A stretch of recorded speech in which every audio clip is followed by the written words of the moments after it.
What is going on, my Catella geography wizards? It is Mr. Majewski, the OG, the original geographer, and I am here to go through the geography review questions with you so that we can ace this test that's coming up this week. Now, we're going to get right into it, right into these multiple choice questions. I'm going to start, obviously, with population. We're going to start with number one. Know what demography is and what demographers study. Demography is the study of population. Demographers study population trends, changes, patterns that exist around the world. All right, so their focus is population because demography is the study of population. So a demographer is a type of geographer that really focuses on that topic. Number two, know the four areas of the world where population is clustered and their similarities. Be able to describe each generally, which nation has the biggest populator in the region. Where are other populations clustered in the world besides those four? Okay. So our four largest population clusters around the world are in order: East Asia, South Asia, Southeast Asia, and Europe. So let's get into each of those. All right, well, we should know where those four regions are located on the map. East Asia, we're talking about China as the big populator in that region. China, the largest country in the world, about 1.5 billion people. And it happens to be the large one in East Asia. Now, South Korea has a large population. Japan is a top 10 population. Those technically both fall in the East Asia population region. So you put all those together, you have the largest population cluster in the world. About 1 out of every 4 people lives in East Asia. Alrighty, about 1 out of every 5, I guess we should say. About 20% of the world's population lives in that one region of the world. Number 2 is South Asia. The big populator there is India, which also has about 1.5 billion people. The other big populators in there, we've got Bangladesh, which is a huge country in terms of population. We've got Pakistan, which is considered a large populator as well. We've got Sri Lanka, which is decently sized in terms of population as population goes. Again, about 20% of the world's population located here. So between East and South Asia, you got 40% of the world's population clustered in those two places. After that, you have Southeast Asia. The biggest country there is Indonesia. Remember, Southeast Asia includes the countries on the Southeast Asian mainland, like Vietnam and Thailand and Laos. And then it also includes a lot of those island nations in Southeast Asia, like Indonesia, like the Philippines, which has a large population, like Taiwan, and like Papua New Guinea as well. Alrighty, so again, kind of a combination of land mixed with, with continent mixed with island nations. You put them together, you get the third largest region. About 700 to 800 million people live in that region alone. Alrighty, and then finally we have Europe, particularly Western Europe. Western Europe is considered a major population cluster. Again, probably about 600-700 million people located there as well. And most of them clustered in the western portion of it. That's where the largest density is located. Now, differences. Well, the first 3 are mostly developing regions. Europe is not. It's fully developed. So that makes it a big difference right there. All right. Where are the other... And by the way, Southeast Asia and South Asia both continue to grow at a pretty quick rate. Europe and East Asia are not growing as quickly as they have in the past. All right. So where are other populations clustered in the world besides those 4 places? Well, we've got West Africa as the fastest growing, and Nigeria is the country that's experienced the greatest growth there. That includes a lot of sub-Saharan African countries, hence natural rates of increase are very high. And then remember, the actual 5th largest region in the world, even bigger than West Africa, is Eastern North America. That would include the eastern portions of the United States and Canada. We consider those to be one big population cluster. Again, it comes in as number 5, right behind the big 4. Again, that's a highly developed cluster, a lot like Europe, and very different than the traditional clusters, which are developing countries with higher rates of increase. Let's move on to number 3. What does ecumene? Ecumene is where people live permanently. It's places on Earth that have permanent human settlement. Describe the different categories of non-ecumene land on Earth. Non-ecumene lands would be highlands, right? They are just too high for people. Large numbers of people to live there permanently. We've got wetlands, which are generally places that are too wet, usually swampy areas or marsh areas that cannot support permanent human settlement. We've got the cold lands, also known as polar lands, that are some of are obviously too icy or too cold, usually to be able to support human life. And we've got dry lands, right? Those are usually deserty areas, arid places that are just too dry to support human settlement. Now, when we say support human settlement, we really usually mean agriculture. Highlands are too high to support most types of agriculture. The slopes obviously don't support that. Wetlands, drylands, and polar lands or cold lands, the climate there is just so cold or wet or dry that regular agriculture isn't supported, and so therefore permanent human settlement usually isn't in existence there. All right? Please remember, we have actually created more ecumene on Earth's surface. We have actually found ways to turn areas that previously would not support human settlement into areas that do. This is thanks to things like irrigation and other methods that will bring water to places where previously it did not exist. So we're actually increasing, even while we're increasing the number of people on Earth, remember we've got over 7 billion, we're also increasing the ecumene, which is the lands that are allowed or support human settlement at the same time. All right? Number 4, be able to define and determine all types of population density, arithmetic, physiological, and agricultural. What does each tell us about a country's population? Okay, arithmetic population, remember, is total population divided by total land area.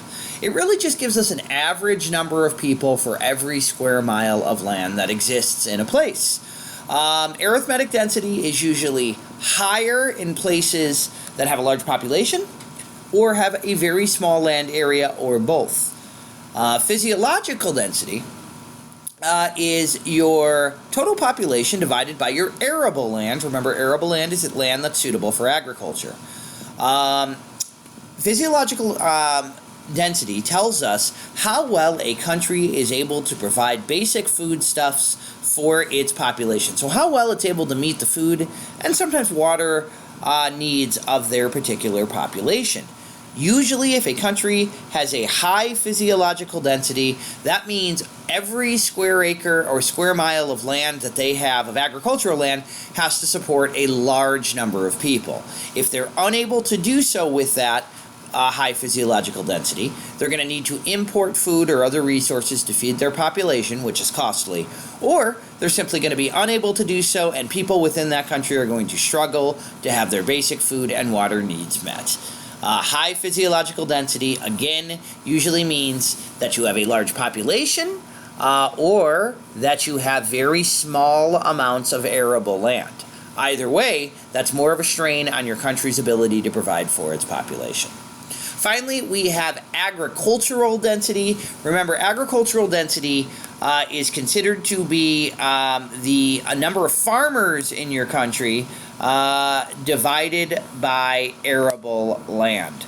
So what it's going to kind of tell you is the number of farmers that exist on every square mile or square acre of agricultural land you have.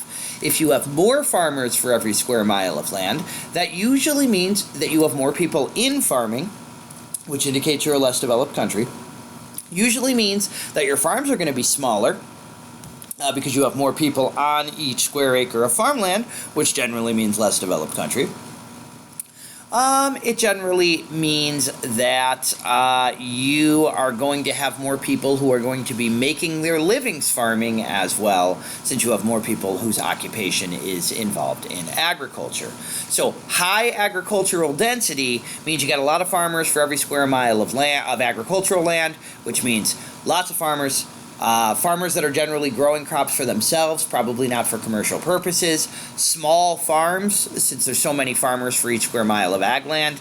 All of those generally tell us this is a developing country, a country where most people are still working in primary jobs like agriculture, and where most folks are still growing for subsistence purposes rather than growing to trade them commercially for profit. All right? So each of them tells us a little bit different about what's happening in a country. Arithmetic is really just an average of their population density. Physiological really tells us their own abilities to meet the basic needs of their people. Agricultural density really tells us about what type of agriculture is going on, how agriculture is done, and oftentimes all of those can help us to determine more accurately the development rating of a particular place. You do need to figure those out mathematically, although generally speaking, if you know the math on the exam is going to be pretty straightforward. Alrighty. Next up is number 5. You must be able to define crude birth rate. Remember, crude birth rate, the number of people that are born, number of kids that are born in a country for every 1,000 people that live there. CBRs are usually higher in developing countries, 20 or above in many places. They're usually very low in developed countries, oftentimes less than 10. Crude death rates are the number of people that die in a country for every 1,000 people. Again, crude death rates tend to be higher in developing countries than in developed ones. Crude death rates, I should say, death rates are higher. Well, let me rephrase that, alrighty? People don't live as long in LDCs, all right? So, death rates actually oftentimes in some LDCs might actually be higher than they are in MDCs. The reason for that is MDCs have a higher percentage of their population that's elderly, and so they have a higher percentage of their population that dies every day because so much of it is elderly. However, because they have a higher death rate, doesn't necessarily mean they're a less developed place, right? I mean, in order for your population to get to a point where your population is very elderly, where a large percentage are elderly, you generally have to be highly developed and have good health and medical services there. So death rates are the number of people that die for every 1,000 people in your country. Unlike birth rates, which really tell us about the development level, death rates usually actually can be a little deceiving because many MDCs, like the U.S., actually have higher death rates than LDCs around them. Again, a lot of this has to do with the fact that technology and medical services are so much better actually in MDCs, that more people are living to elderly rates, and therefore you have a higher percentage of folks that die off since they are already old every single day. Natural rate of increase, remember, is birth rates minus death rates.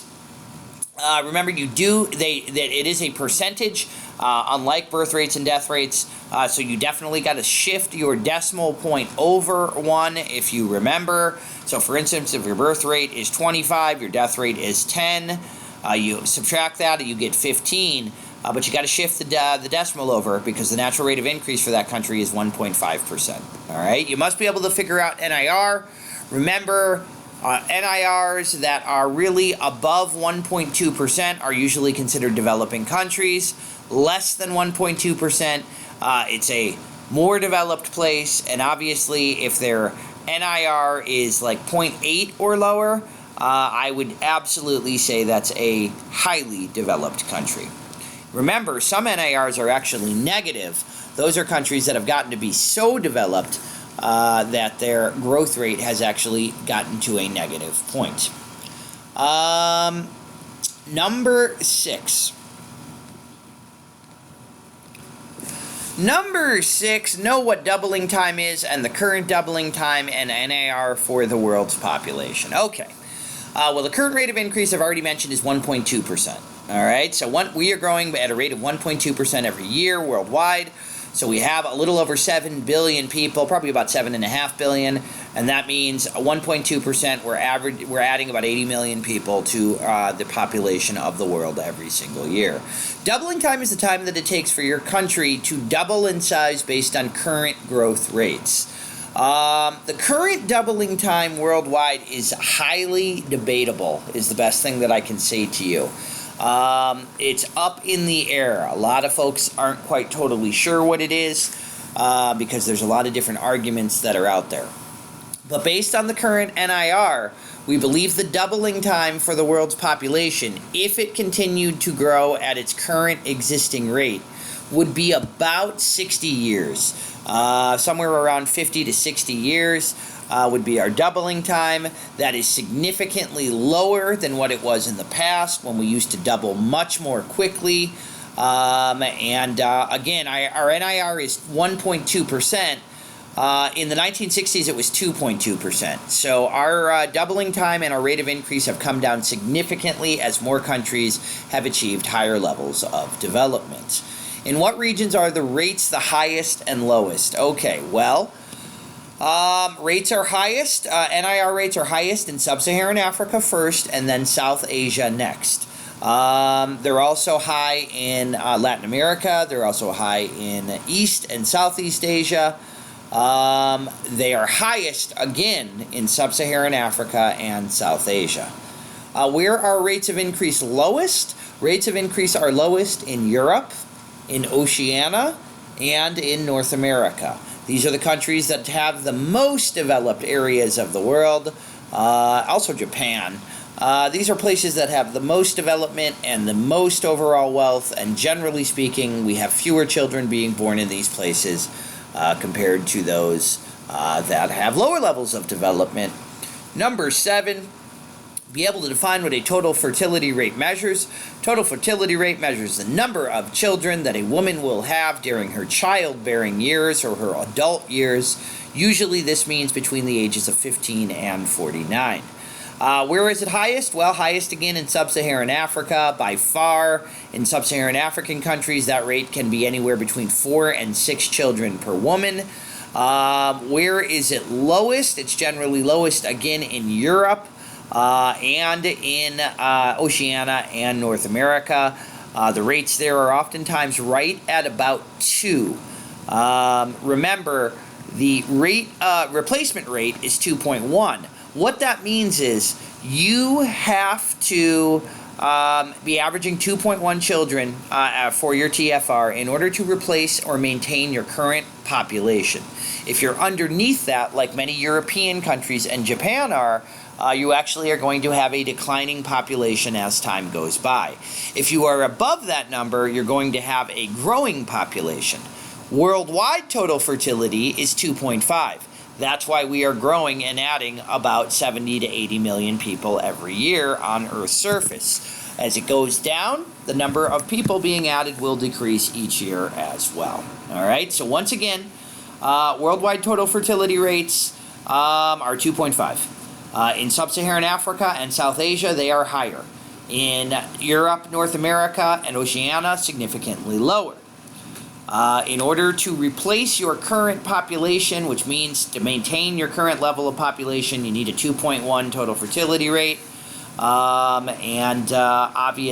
in some countries around the world, Europe and Oceania, we're actually seeing a decreasing number because of low numbers below 2.1. All right. 8. What do the infant mortality rates and life expectancy measure? Well, IMR measures, remember, the number of children that do not make it to their first birthday for every 1,000 people in a country. Life expectancy measures the number of years that a person is expected to live if they were born in a country today. They are all really measures of overall health, medicine, nutrition, disease prevention. All of those play a part in your infant mortality and life expectancy. If you have better services in those areas, IMR is going to be low. If you have inferior services, obviously IMR is going to be higher. Remember, in many developed countries, IMR is 10 or less. In fact, oftentimes it might be 5 or less, which is a tiny, tiny number of kids that are not making it to 1. Please remember, in developing countries, the number can be 40 or 50 or 60 or 70 or even 80 children out of 1,000, which again is a much higher rate of death for infants. Life expectancy, please remember, in developed countries, MDCs, it usually is around 80 today. In LDCs, like Sub-Saharan Africa, life expectancy is as low as 50 to 55. or even 60. That's a 20 to 25 or 30-year difference per person on average between developed and developing countries, which can have a massive impact, for instance, on each person's contributions to development and society throughout their life. Anyways, they are the highest in the same places as total fertility. They are the lowest in the same places as TFR as well.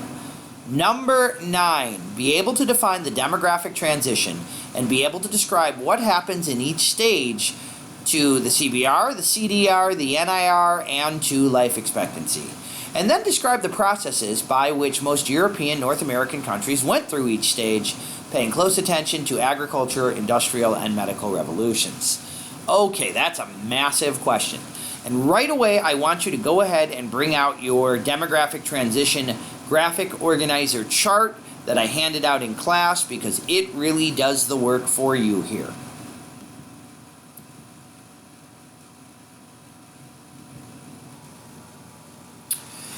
And what we are looking at here, right, is the demographic, epidemiological, and migration transition sheet.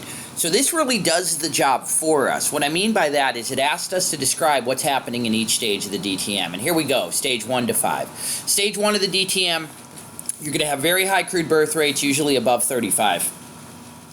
You're going to have very high crude death rates. It's going to be usually around 35 or higher as well.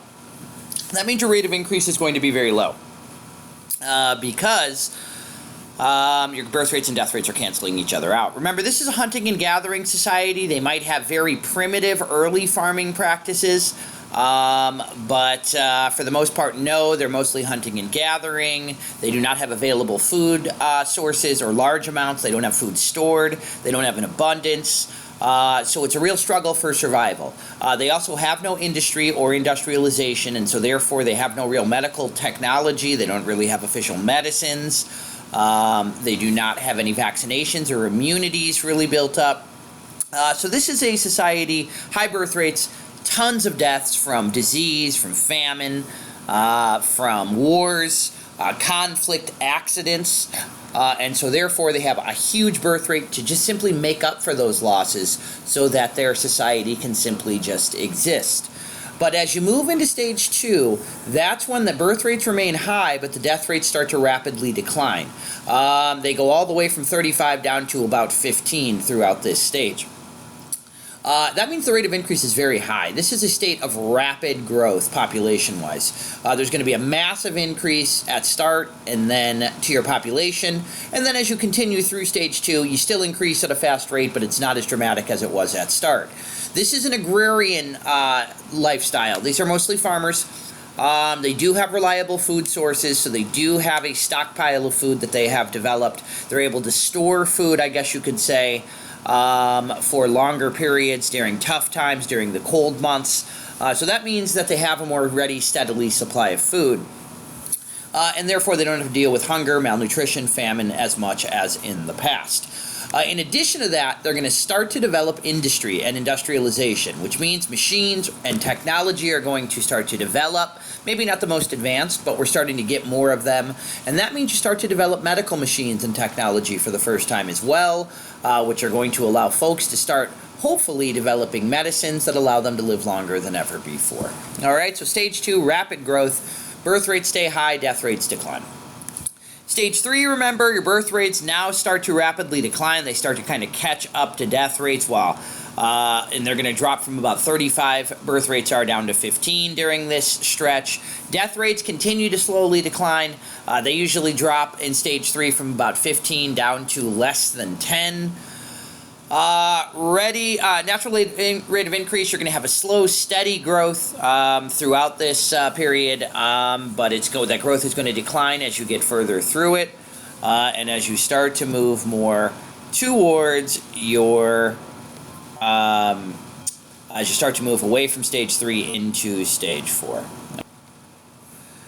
Stage 4, obviously, now we've had... Oh, by the way, in stage 3, the lifestyle is going to be much more urban. It's going to be much more industrial. You're going to start to see more secondary and tertiary jobs that are available.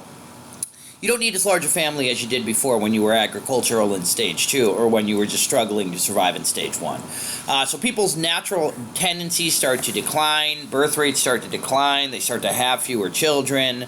Medical advances further reduce IMR, so death rates continue to drop, but so do birth rates because people do not feel nearly as much of a need to have as many kids as before. This is especially the case in an urban society like a stage 3 country usually is. Because urban areas are usually more dense. That means smaller homes and residences, which means smaller families. All right. Stage 4, now we're at the point where birth rates and death rates are both very low. They're less than 10, and your natural rate of increase is going to be a tiny bit of growth, but oftentimes you might get down to ZPG at this stage, which means 0 population growth, where birth rates and death rates are pretty much canceling each other out. This would be a 2.1 TFR society. So obviously in 1, 2, and 3 your TFRs are higher.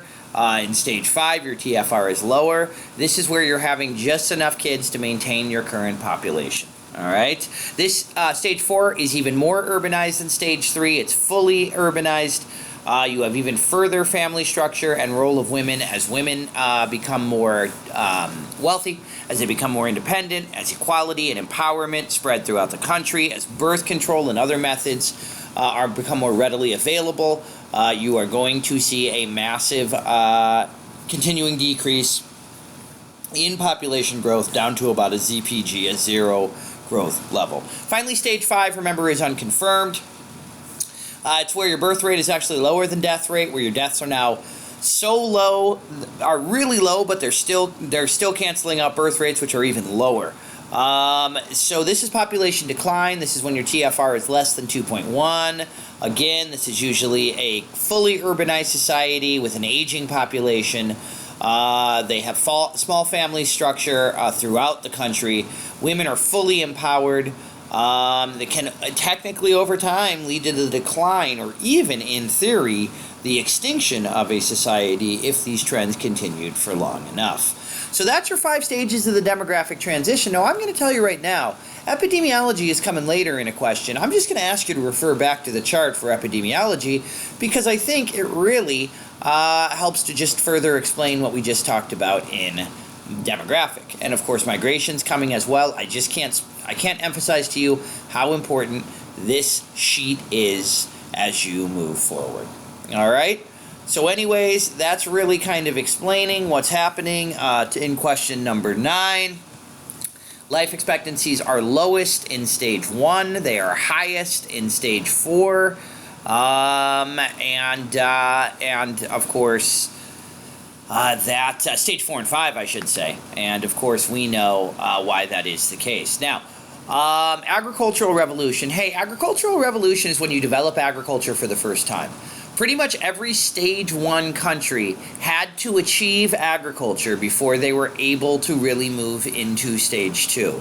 So when you develop agriculture, you no longer are hunting gathering. That gives you a food surplus that allows you technically to make more food than you need and allow you to save food for during tough times food-wise. So that's when you're really going to start to see your population to grow. So what caused most countries to move from stage 1 to stage 2? The agricultural revolution that took place. And that, of course, is when people domesticated crops and animals for the first time, when we switched from hunting gathering to farmers. Now, what caused Europe and North America to move into stage 2 of the transition? Well, that was the Industrial Revolution. That's when we started to develop industry. We started to develop industrial products, machines. We started to be able to develop railroads. We started to be able to develop engines to power machines in factories. All of these things lead to further and further medical and technological achievements that allow folks' death rates to start to massively go down as their life expectancy goes up. So the Industrial Revolution is what put Europe and North America, like the United States, into stage 2 of the transition. And then as they became more developed, they move into stage 3, and then stage 4, and then ultimately some of them stage 5. But hey, that didn't happen in the developing world. The developing world is still industrializing in many places. They're still going through this process that Europe and North America went through in the 18 and early 1900s. And so what kicked them into stage 2 of the demographic transition if they had not yet developed industry? Well, the answer to that is something called the medical revolution. Europe and North America, the developed world, the West, distributed or sent almost all of their medical products that they had developed, like vaccines, like immunizations, like penicillin, like basic medical care and treatment. They spread ideas about sanitation and nutrition into LDCs. When these ideas became popular in LDCs, just the health benefits of them were enough to boost a lot of these countries into stage 2, where death rates started to massively decrease. So while the Industrial Revolution helped Europe and North America to move into stage 2 and then eventually 3 and 4, it's the medical revolution that triggered or kick-started developing countries like Sub-Saharan Africa to move into stage 2. Some of them are still there today trying to build up that industry. But in the 1950s and 60s, when medical care and medical treatment was spread throughout the world by the developed world, that's when LDCs around the world moved into stage 2. All right, so that's the answer to number 9. I know it's a long question. It's got a long answer, but hopefully that helped you out. All right, population pyramid is also known as an age-sex diagram. What it does is it tells you the ages of your population by breaking them into 5-year cohorts for men and women. It also tells you the sex distribution or the sex ratio in your country by showing you the gaps or the differences between men and women. How is it structured? Remember, you start at the bottom, at the base, with your youngest cohorts, 0 to 4 and 5 through 9. And then as you move upwards in the pyramid, you display the cohorts for your oldest populations all the way up to 100 plus. Remember, males on the left, females on the right of a population pyramid. Generally speaking, it was called a population pyramid because originally they took on pyramid-like shapes. Stage 1 pyramids look like a short, real pyramid like you would see in Egypt. It looks like an actual pyramid. It's very short because people are dying off very early in a stage 1 country. So you have virtually nobody make it to 60 or 70 years old. Stage 2, it's still pyramid shaped, although it's much taller than it was before, and usually the pyramid starts to take on a somewhat inverse look to it. Inverse is the wrong term. It starts to take on a less perfect pyramid shape. The pyramid sides start to curve inward a little bit more. So it's almost like a rounded pyramid look. It's taller than in stage 1 because people are living longer than they were before. A stage 3 country is going to have a population pyramid that is going to start to balance out. We generally say it takes on almost like a barrel shape, where the edges of it are going to stop forming more of a pyramid structure. More people are making it to elderly ages by stage 3, so it starts to look more straightened out. It's also going to be taller than it was in stage 2 because even more people are making it to even older ages. You're still going to have more children than you are middle-aged and elderly people, but the gap is much more narrow. It's much more straightened. Stage 4 is when you're actually going to see other parts of your society have the same spread, I should say the same distribution as the youth. So what we mean by that is your youth now in stage 4 are not going to be usually your largest cohorts. Usually that's going to be working or middle-aged people who are not having as many children as working age people did before, and so you're starting to see a real decline in the stage 4 country in terms of the number of youth that exist there. Stage 5, remember, is an upside-down population pyramid. We generally like to say that it is inverted. What that means, of course, is that there are far fewer youth than there are middle-aged and elderly.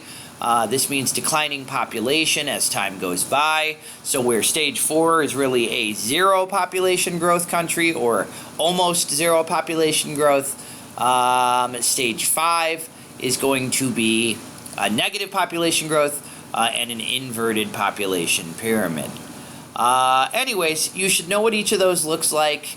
We did a lot of practice on these. Of course, remember, there are no stage 1 countries anymore, so really a question would be, is this stage 2, stage 3, stage 4, or maybe stage 5, although there aren't a lot of those either.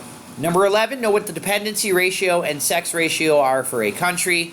The dependency ratio is the number of youth and elderly dependents that exist compared to the total population of independent workers. So, hey, youth dependents are kids under 15. They generally unable to work and provide for themselves independently. They depend on the working age group to meet their needs, to feed them, to clothe them, to provide for schooling and other services. So they're dependent on the rest of society. So are elderly dependents. They're oftentimes old to a point where they're retired or unable to work independently any longer. And so just like young people are, elderly dependents are really dependent on the rest of society as well. Stage 1 and 2 countries have higher youth dependency ratios because they have more kids.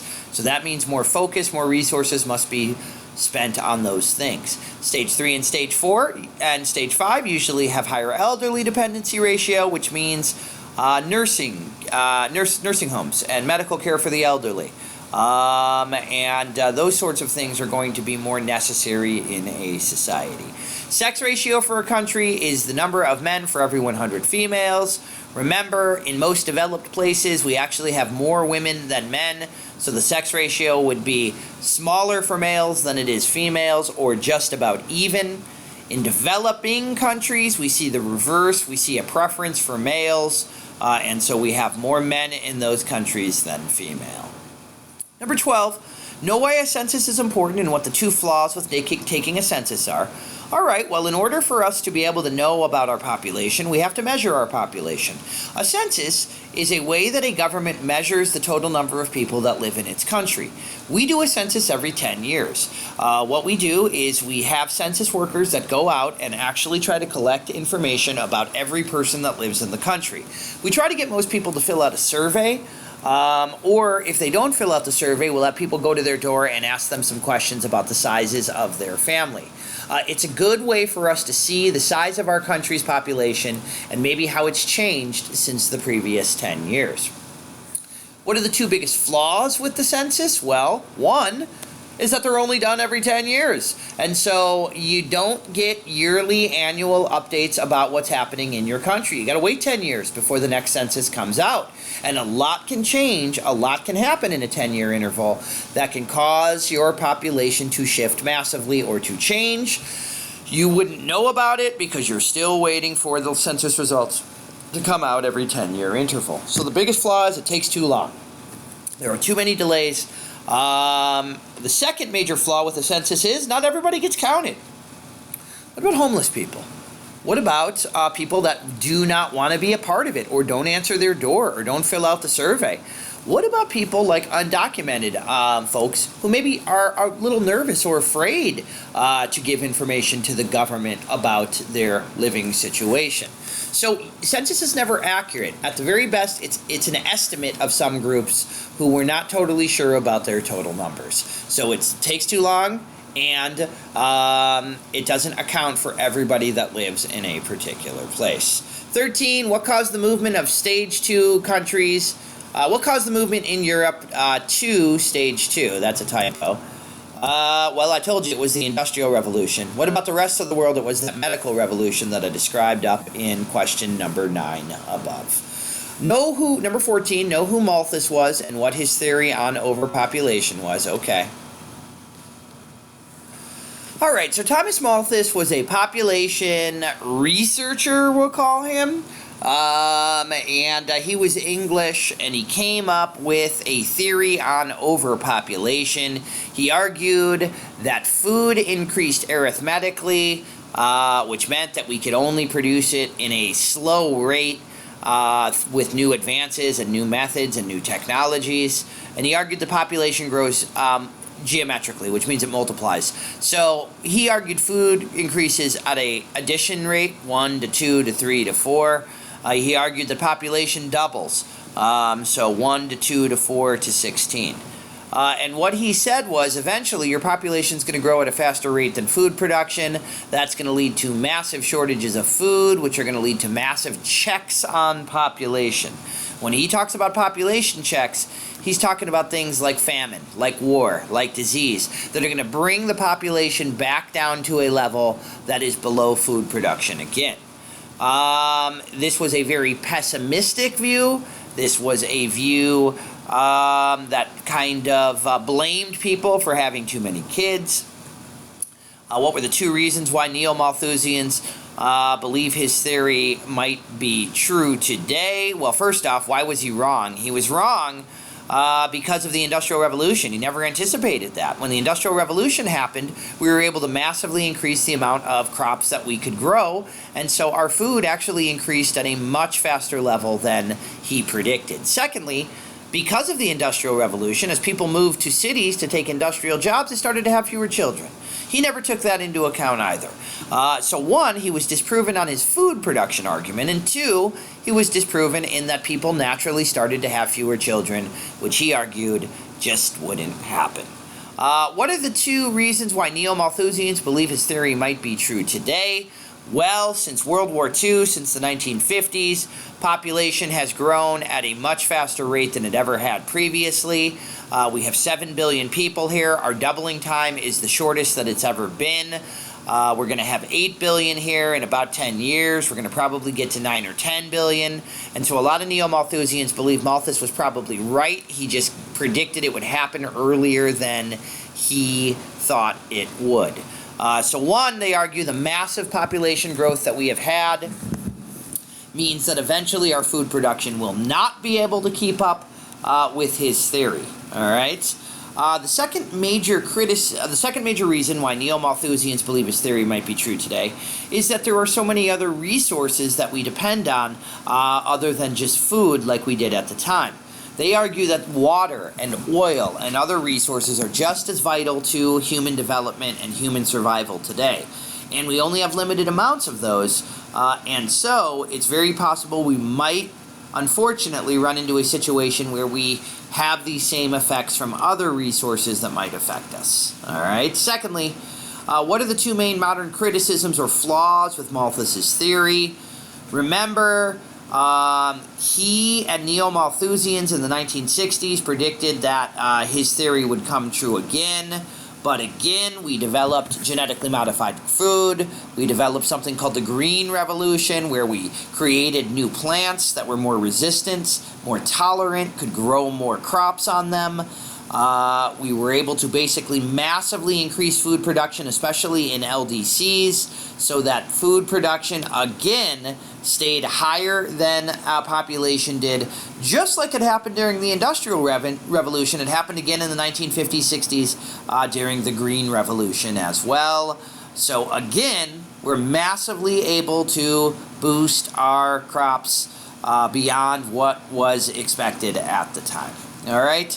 The other major criticism or flaw with Malthus's theory is that the rate at which we are growing is decreasing quickly. In 1960, right, remember, our NIR was 2.2. Now it's 1.2. So as we become more developed worldwide, people are having fewer children. And so it seems like his fears, his concerns, and neo-Malthusians' concerns are a little over-exaggerated. They're overstated because naturally it looks like we're going to get to about 9 or 10 billion people and then stabilize the population worldwide or even have it decrease. Number 15, what are the two main strategies in reducing CBRs worldwide?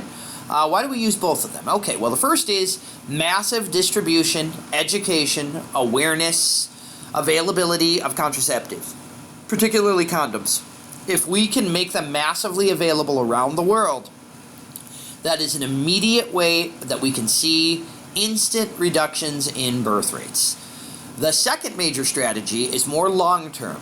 That is education and empowerment for women. If we can educate women, if we can produce equality and female empowerment in countries, we're going to see women going to school, we're going to see more women in the workplace, we're going to see more women in positions of authority and power in society, and generally when these factors take place, women start to delay childbirth, they have fewer kids because they have them later in life. All right? We use both of them because, one, the contraceptives allows us to solve the problem immediately.